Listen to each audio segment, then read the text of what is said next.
Assalamualaikum warahmatullahi taala wabarakatuh. Alhamdulillah nahmaduhu wa nasta'inuhu wa nastaghfiruh. Wa na'udzu billahi min shururi anfusina wa min sayyiati a'malina. May yahdihillahu fala mudilla lahu wa may yudlilhu fala hadiya lahu. Wa asyhadu an la ilaha illallah wahdahu la syarika lahu wa asyhadu anna Muhammadan abduhu wa rasuluh. Rabbi syrah li sadri wa yassir li amri wahlul 'uqdatam min lisani yafqahu qawli. Amma ba'd.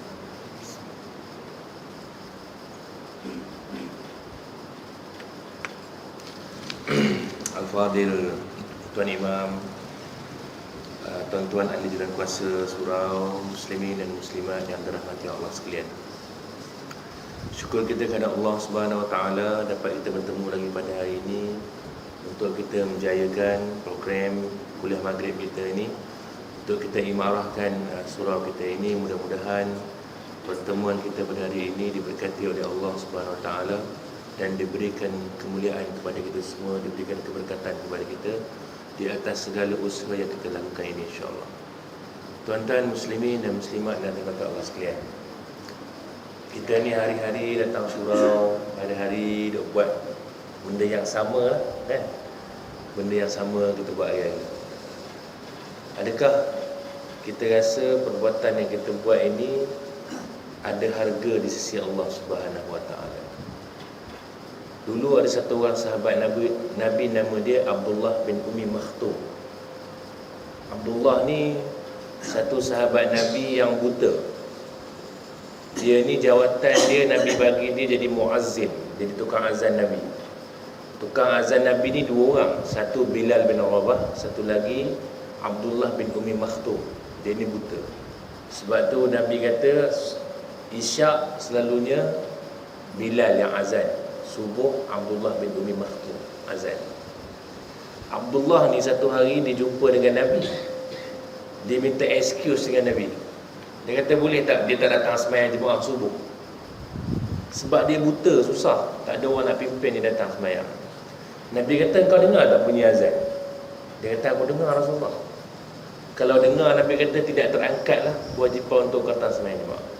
Maknanya dia kena sembahyang Jumaat jugalah walaupun dia buta.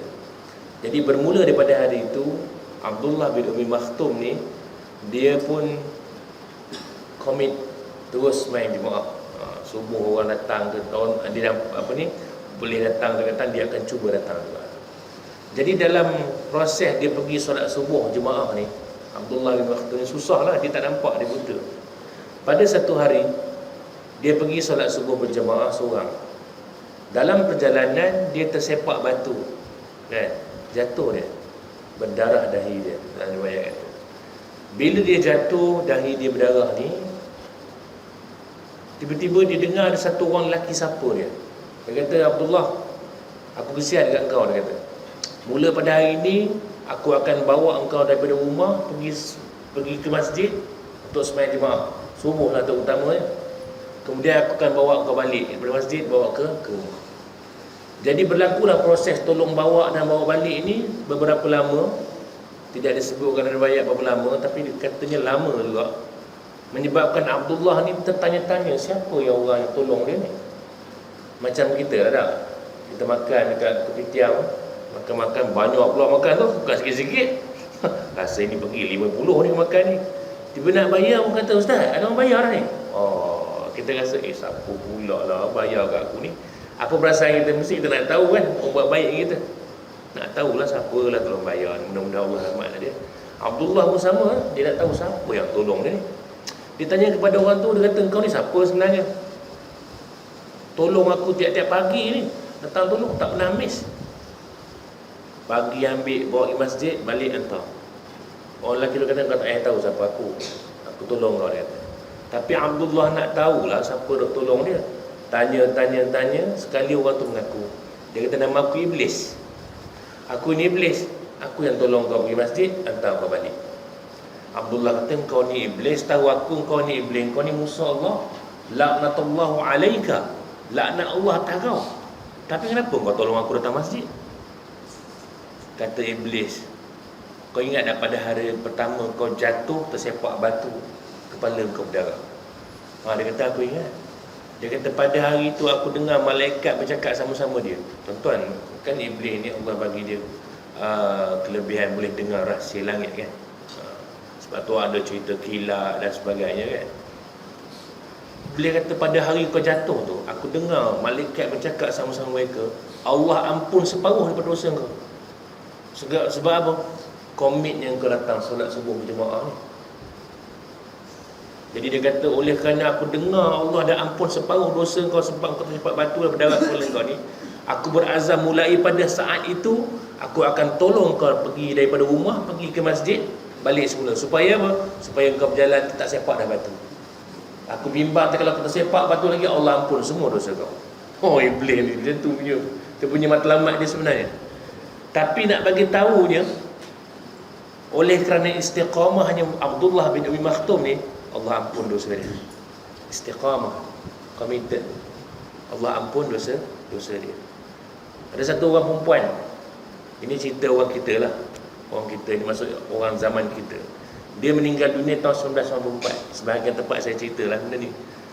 Dia meninggal dunia pada tahun 1994. Pada tahun 2013, masjid kampung dia di Indonesia, nama saya baca nama kampung dia tu Kampung di Jagung, Kabupaten apa benda nama kan biasa dari Indonesia. Nak dibesarkan masjid, jadi terpaksa dipindahkan beberapa kubur yang lama ni, dipindahkan keluar lah. Jadi di antara kubur yang nak dipindahkan, kubur Allahyarhamah ni, perempuan, nama dia Siti Masrinah. Bila digali kubur dia, orang yang gali kubur tu kata kubur dia, keranda dia macam baru tanam, tak terusik sikit, kayu baru lagi. Bila buka keranda, jenazah dalam pun elok, macam baru dikebumikan. Kain pun elok, macam baru ke bumi. Cek balik siapa dia ni, jumpa dengan anak cucu dia. Anak cucu dia beritahu, dia kata ni nenek kami ni meninggal tahun 1994 lagi. Lama lah, belah-belah tahun lah. Tapi kenapa bila digali kubur dia, diberikan kemuliaan kepada Allahyarhamah ni. Seperti mana yang kita dengar juga cerita berlaku di Segamat, di tempat kita ni ramai lah kan. Anak cucu dia kata nenek dia ni, anak dia cerita mak dia ni adalah di antara orang yang istiqamah waktu hidup dia baca Quran. Mak dia ni antara orang yang istiqamah, suka majlis ilmu. Walaupun ustaz datang tak tahu mana, datang mak dia. Dan mak dia ni adalah orang yang istiqamah, yang suka bagi orang makan, suka belanja orang makan. Tuan-tuan, dua-dua cerita ni, Abdullah bin Umi Maktum, Siti Masrinah ni, Allah bagi kemuliaan kepada mereka berdua ni kerana apa? Kerana adanya istiqamah, adanya komitmen, adanya perasaan yang committed melaksanakan benda yang baik sewaktu dia hidup. Agak-agak tuan-tuan, kalau kita komit buat benda amalan soleh dan baik-baik ni, agak-agak ada tak Allah sediakan kebaikan untuk kita? Wallahu a'lam. Mudah-mudahan, orang kata mudah-mudahan kita buat benda yang baik ni, Allah kurnia kepada kita sesuatu yang baik. Tapi kot kita tak nak buat benda yang baik, susah kan? Kita nak balasan yang baik, tapi benda yang baik kita tak nak buat, tak mau. Jadi oleh kerana ini tuan-tuan, kita syukur kepada Allah, sebab Allah bagi kita ni istiqamah, duduk dalam, selalu datang majlis-majlis macam seperti ini. Sebab dalam ramai-ramai orang ada juga orang tak boleh datang. Allah bagi dia, bukan dia tak nak datang, tapi Allah bagi dia sibuk. Allah bagi dia kesibukan menyebabkan dia tak boleh datang. Oleh kerana itu tuan-tuan, kita syukur kepada Allah Subhanahu Wa Taala sebab Allah bagi kita peluang boleh datang majlis seperti ini, dan juga kita komit untuk buat benda-benda yang baik. Mudah-mudahan bila kita committed buat benda yang baik, kita istiqamah buat benda-benda yang baik tuan-tuan, ada bahagian untuk kita di akhirat nanti. Yang mana itulah yang semua manusia, semua agama cari, walaupun dia bukan agama Islam. Selagi mana dalam bangsa tu ada je perkataan syurga dalam tu, dalam bangsa dia, maka dia mencari syurga untuk kejayaan selepas mati. Baik, muslimin dan muslimat yang dirahmati Allah sekalian. Kalau kita lihat kepada hukum hakam, kalau kita lihat kepada syiar agama kita ini, yang Allah telah fardukan kepada kita ni, yang Allah telah syariatkan kepada manusia ni, supaya manusia buat perintah-perintah seperti Allah suruh kita salat, Allah suruh kita puasa, Allah suruh kita tunaikan haji, keluarkan zakat, buat benda-benda segala yang baiklah, berbuat baik kepada mak ayah dan sebagainya. Ini semua yang disyariatkan di dalam agama. Mengapa Allah mensyariatkan semua ini kepada kita? Apakah tujuan pensyariatan ini? Adakah kerana hanya nak memenuhkan masa kosong kita di dunia ni? Tidak. Tujuan disyariatkan kepada kita supaya duk buat benda-benda yang baik ni, segala amalan-amalan yang baik ni. Kenapa? Tujuan dia ialah untuk wujudkan hubungan di antara satu orang manusia dengan Tuhan dia. Kalau kita tak ada buat amalan, kita tak solat, kita tak ada hubungan dengan Allah. Tak ada connection dengan Allah. Sebab itu Allah syariatkan solat, Allah syariatkan puasa, buat haji dan sebagainya ini. Kenapa?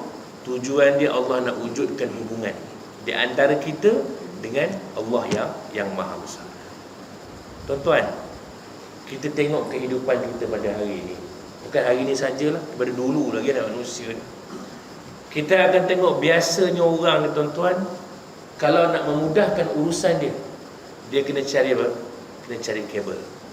Kena cari kabel. Kalau nak tu ada kabel mudah, lagi besar kabel lagi mudah urusan. Kan? Cari kabel. Orang-orang yang ada hubungan dengan orang besar, orang-orang yang ada hubungan dengan orang yang ada jawatan, mereka ini selalunya dianggap istimewa. Walaupun dia duduk dalam kampung macam kita, tapi dia ada connection dengan orang besar. Maka orang ini di antara orang-orang yang istimewa. Kita akan kata dia ni, oh kau jangan main-main dengan dia ni, dia ni kenal baik dengan PM tu. Dia dengan PM panggil Pak Ngah hanya, tahu tak?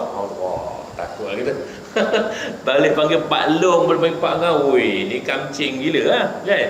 Ada berani main panggil dia tu? Tak berani. Ini boleh panggil Pak Ngah. Dengan Menteri Besar boleh panggil Pak Long saja. Oh, ini connection yang sungguh besar.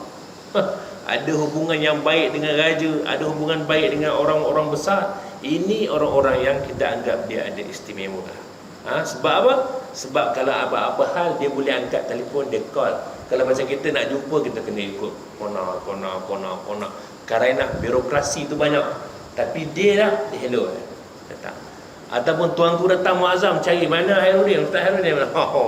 Itu ke power lah kan. Tuanku cari. Ini maksudnya hubungan yang besar. Dan orang ini ada direct connection dengan orang besar. Dan orang ini istimewa. Mudahlah dia kan, mudah dia. Atas pada pandangan kasar kita mudah. Tuan-tuan, Allah Subhanahu wa taala ni bila dijadikan manusia, Allah kata innal insana khuliqa halu'a.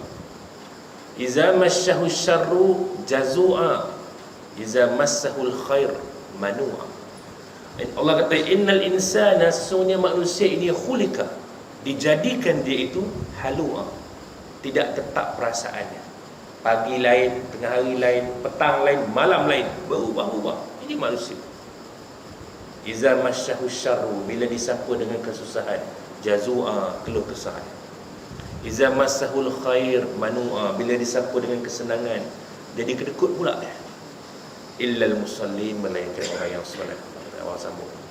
Tapi nak bagi tahunya Allah ni, bila dijadikan manusia, dia tahu manusia ni ada kelemahan. Dia tahu manusia ni dia ada kelemahan dia. Manusia ni tak boleh nak hidup, nak survive dengan begitu baik tanpa manusia ni dia ada tempat bergantung. Manusia ni dia perlukan pergantungan. Ini manusia. Pergantungan selain daripada Allah Subhanahu wa taala ini ialah pergantungan yang lemah. Pergantungan yang rapuh, kan? Macam lagu Opik rapuh, kan? Tak tahu okey. So kita tak tahu. Tuan-tuan, sebab tu dalam Quran ada satu surah nama dia surah Al-Ankabut, surah labah-labah. Dalam surah Al-Ankabut ni Allah cerita bagaimana satu orang manusia ni kalau dia bergantung selain daripada Allah, pergantungan dia tu rapuh. Seperti mana dia bergantung pada sarang laba-laba. Kuat mana bergantung sarang laba-laba, kan? Kalau kita sarang laba-laba lagilah, kan? Tapi ada yang kuat Ustaz tu Spiderman, tu cerita lain. Itu lain cerita. Tapi Allah sebut dalam surah Al-Ankabut, kalau manusia ni bergantung kepada selain daripada Allah, pergantungan dia tak kuat. Seperti mana bergantungnya satu benda dengan sarang laba-laba.